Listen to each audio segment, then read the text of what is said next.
नमस्कार, मैं प्रीति आर्य आज आपको फिर एक शिवानी जी का सत्य कथात्मक संस्मरण सुनाने वाली हूँ।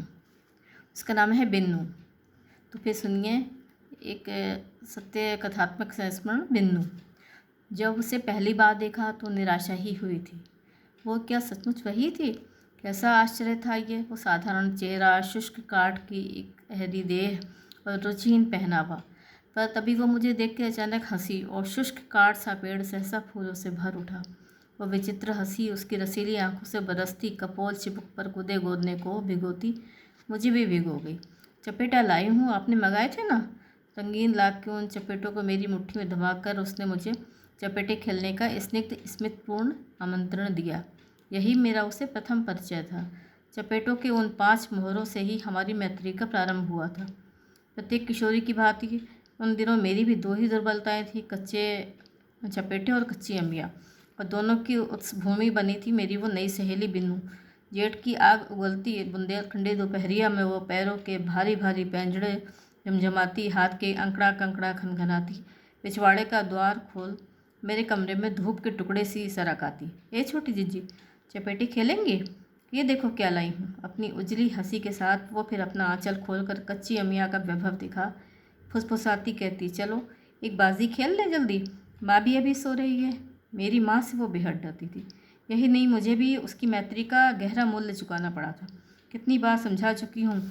माँ ने एक दिन कहा, इसे मुंह मत लगा, ये नागिन असली नागिन की बच्ची है, काटे तो लहर नहीं। न जाने कितने घर बर्बाद कर चुकी है। एक तो दोनों ढींगड़ियाँ उसी चपेटे खेल खेल कर धरती पीटती हो। कहा नहीं कि धरती पीटने से कर्ज होता। गुट्टे खेल खेल कर उंगलियों की भोथरी कर लोगी अभागी तो कोई अंगूठा भी नहीं थामेगा। पर जहाँ बिन्नू आती, मैं माँ की कठोर निर्देश भूल भाल कर 5 गुट्टे थाम लेती। बिन्नू हमेशा कलफ की गई करकराती अब रखी चादर ओढ़कर ही आती।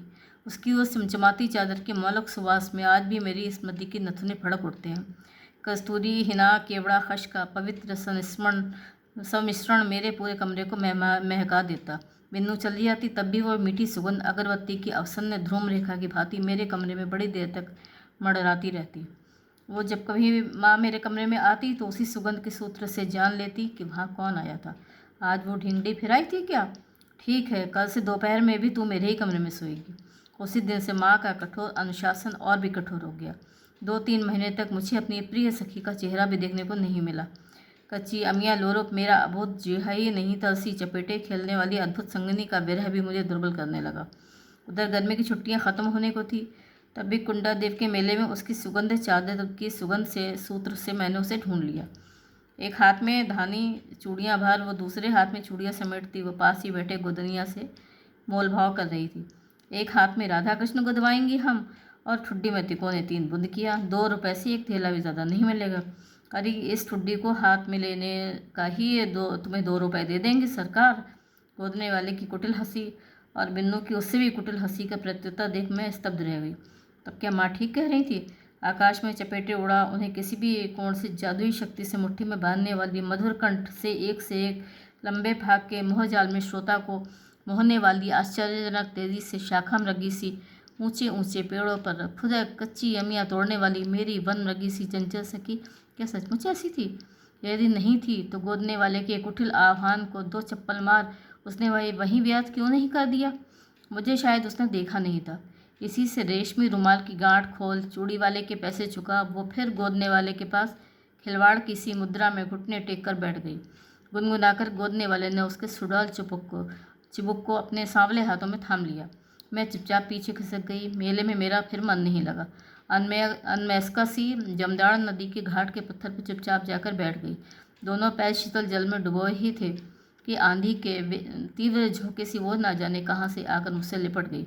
लो, हम इन्हें ढूंढते ढूंढते मर गई। सारा मेला छान मारा, ये यहाँ बैठी हैं। चादर की वो मदमस्त सुगंध उस दिन और भी तीव्र लग रही थी।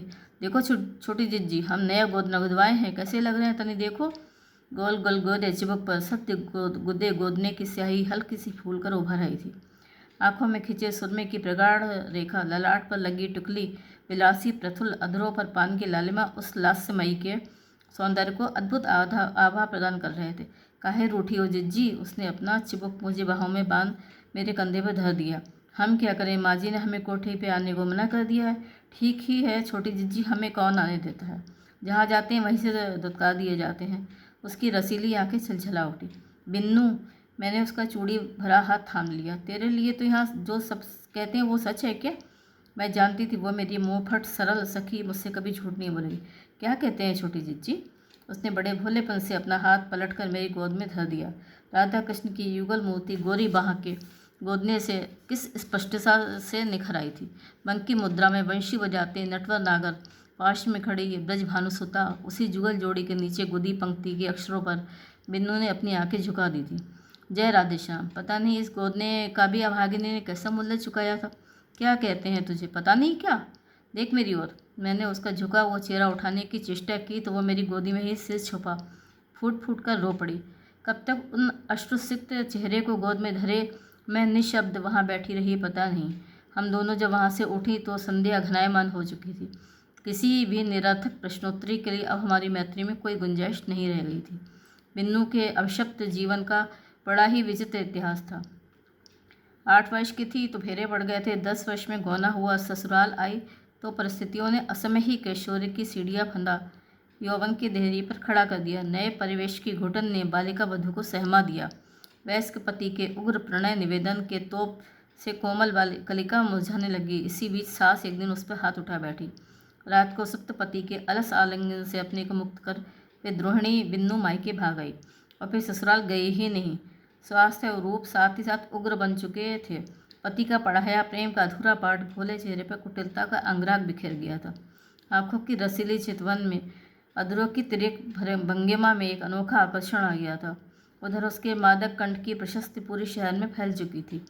जन्मोत्सव, विवाह, मुंडन, होली, मेले, देवी के असंख्य गीतों का भंडार था उसके मधुर कंठ में।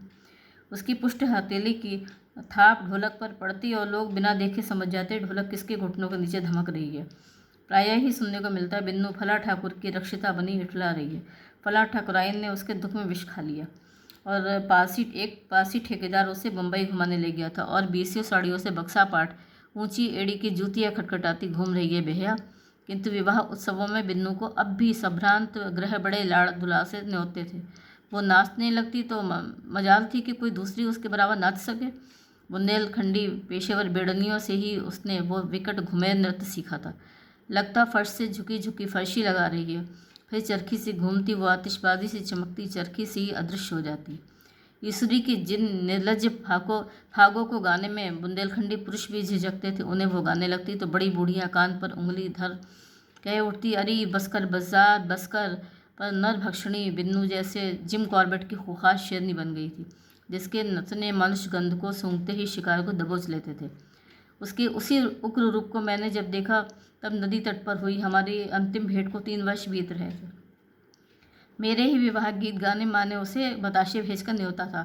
अब तक वो कई गवनारियों के दलों का नेतृत्व कर अपना स्वतंत्र दल भी बना चुकी थी। मुझे देखते ही वो नृत्य की भांति मुझसे लिपट गई। तो छोटी जिज्जी, तुम भी सासरे चल दी? और तू क्या कभी नहीं जाएगी सासरे? मैंने पूछा तो वो हंस दी। ट्रेनिंग तो ले ही आए छोटी जिज्जी, अब जाकर क्या करेंगे? जब तक वो डोकरी सास है तब तक नहीं जाने की कसम खा के आए थे। हम जाए तो भतार का मूड खाएं। कैसी विचित्र कसम थी, यहाँ रहकर भी तो भतार का ही मूड खा रही है बिन्नू। मैंने उसके कान में कहा तो वो अपनी ऐतिहासिक सुवासित चादर मुंह में डाल हंसते हंसते लौट गई। का फर्स्ट क्लास बात कही है छोटी जिज्जी। फिर अपनी आम की फांक सी आँख को कुटिलता से दबाकर धीमे से बोली, ये पूछो कि अब तक कितने भतारों का मूड चाप चुकी हूँ। मर्द ससुरे हैं हमारे दुश्मन, समझी छोटी जिज्जी। हम मर्द को देख हमारा तन बदन सुलग जाता है। इसी से जब तक एक एक से बदला लेक आँख में न दबा लूँ कलेजे को ठंडक नहीं पड़ेगी। 10 वर्ष की इस विद्रोहिणी बालिका क्या जन्म भर संसार के प्रत्येक पुरुष से अपना प्रतिशोध लेती रहेगी? किंतु 3 वर्ष पूर्व जब 30 वर्ष पश्चात मैं अचानक उससे मिली तो वेगवती नदी की उस क्षीण धारा को पहचान भी नहीं सकी। वर्षों की संचित स्मृतियाँ मुझे उस दिन उसी कुंडा देव के मेले में खींच ले गई। एक परिचित मंत्री की झंडा लगी कार से मुझे उतरते देख सरल ग्रामीणों की आंखें मुझे आंख फाड़ फाड़ कर देख रही थी। तभी मैग्नोलिया के सुवासित झोंके की भांति उस परिचित सुगंध सी सेहरन मुझे सहला गई। मैंने विस्फारित संधानी दृष्टि से इधर उधर देखा। भग्न दांतों की दिव्य मुस्कान बिखेरती वो भीड़ चीर कर मुझसे लिपट गई। वही खस, केवड़ा, हिना, कस्तूरी की तीव्र सुगंध, निमग्न आंखों में काजल की क्षीण रेखा और झुर्री पड़े चौक पर वही त्रिकोणी गोदने की परिचित छाप, जिसे कभी इसी मेले में गुदनिया ने केवल उस सुडौल चुबक को थामने का ही मूल्य लेकर अंकित कर दिया था। बिन्नू, मैंने उसके कान सटाकर पूछा, कितने मुँह चावे अब तक? मेले के तंबू करातों को अपने मधुर अट्टहास से प्रकंपित करती वह पलटी और भीड़ से एक वय भार नमित वृद्ध को खींचकर उसने मेरे सामने खड़ा कर दिया। 10 साल से अब इन्हीं के साथ हूँ। डुकरिया मर गई तो हमारी कसम भी टूट गई। ए जी, अभी छोटी जिज्जी हमारे कान में का पूछत रही, इतनी पूछो जिज्जी से। और पूरे 30 वर्ष पश्चात उसकी एक रसीली आँख फिर कुटिलता से पल भर को बंद हुई और झुर्री पड़े चेहरे के एक एक पोर से परिहास झरझर कर उसके साथ साथ मुझे भी भिगो गया। उसका वृद्ध सहचर दोनों हाथ सिर से लगा मेरे अभिवादन में नम्रता से झुक गया। छोटी जिज्जी, बिन्नू ने मेरे कान में एक बार फिर अधर सटा लिए। 4 धाम करियाई हैं, एक धर्मशाला बनवा दिए हैं, एक शिवाला बनवा रहे हैं। ससुर के सब पाप की कमाई के गहने बेच हमने शिवाला में लगा दिए, एक छल्ला भी नहीं धरा। 4 बार गंगा नहा ली। क्यों जिज्जी, अब तो हमें कुछ पाप नहीं लगेगा?